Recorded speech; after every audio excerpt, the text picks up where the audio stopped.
Hi guys, update muna tayo sa ating gulayan.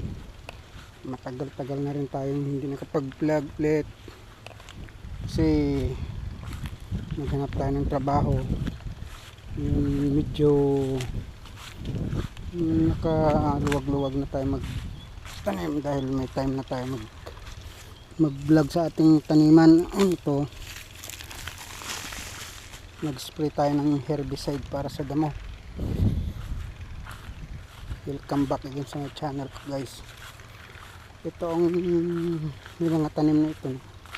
Nilagyan ko ng palm tree dahil lagi lang tayong bumibili ng kawayan para itong gawing trellis. Saka para medyo maliliw pag tag-init dahil sobrang init talaga rito. Tuyong-tuyo ang lupa. Ito may tanim na tayo ng okra. Kalabasa,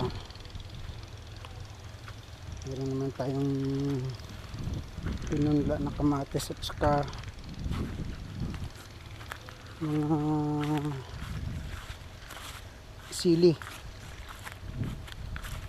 Ito pag tumubo na itong mga palm tree natin tulad nito, malilim na nito, pwede na tayo magtanim-tanim na mga gulay sa tag-init dahil nakarang tag-init sobra.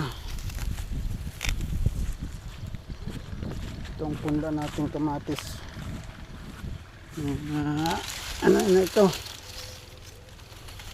1 week at saka yan, saka na lang natin ilipat sa seedling tray pag dumalaki-laki na.